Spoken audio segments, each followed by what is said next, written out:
தலைப்புச் செய்திகளை பார்க்கலாம்.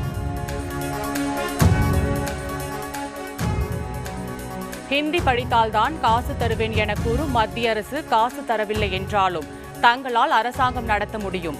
ஹிந்தி தங்களுக்கு எதிரி இல்லை என்றும் தமிழ்நாட்டில் இன்னொரு மொழி தங்களை ஆதிக்கம் செலுத்தக்கூடாது எனவும் திமுக எம்பி திருச்சி சிவா பேச்சு.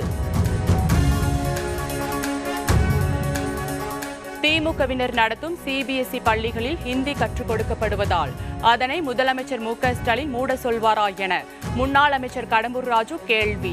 ஈரோடு சட்டமன்ற இடைத்தேர்தலில் சீமான் போட்டியிட்டதன் காரணமாகத்தான் திமுக அரசு அவருக்கு நெருக்கடி கொடுப்பதாகவும் விமர்சனம். சீமான் விவகாரத்தில் திமுக பின்புலத்தில் இருந்து செயல்பட வேண்டிய அவசியம் கிடையாது. உயர்நீதிமன்ற வழிகாட்டுதலின்படி வழக்கு நடந்து வருவதாக சட்டத்துறை அமைச்சர் ரகுபதி விளக்கம்.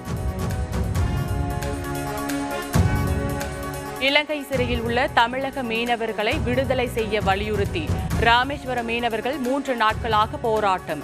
கஞ்சி தொட்டி திறந்து நூதன போராட்டத்தில் ஈடுபட்ட மீனவர்கள் கையில் கருப்பு கொடி ஏந்தி எதிர்ப்பு.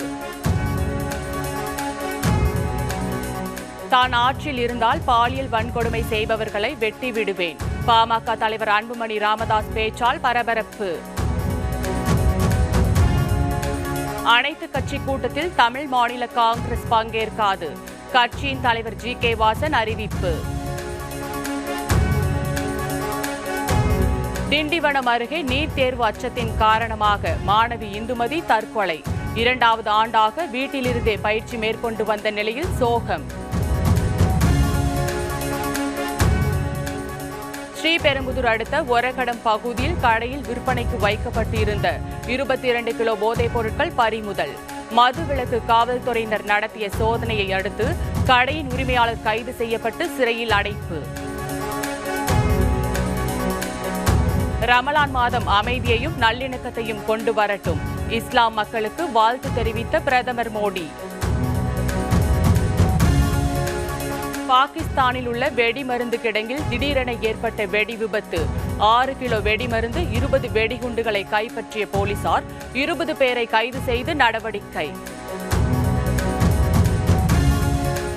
ரம்ஜான் பண்டிகை காலம் தொடங்கியுள்ளதால் தற்காலிக போர் நிறுத்தத்திற்கு இஸ்ரேல் ஒப்புதல். காசாவில் தற்காலிக போர் நிறுத்தம் செய்வதற்காக முன்மொழிந்துள்ளார் அமெரிக்க தூதர் ஸ்டீவ் விட்காப்.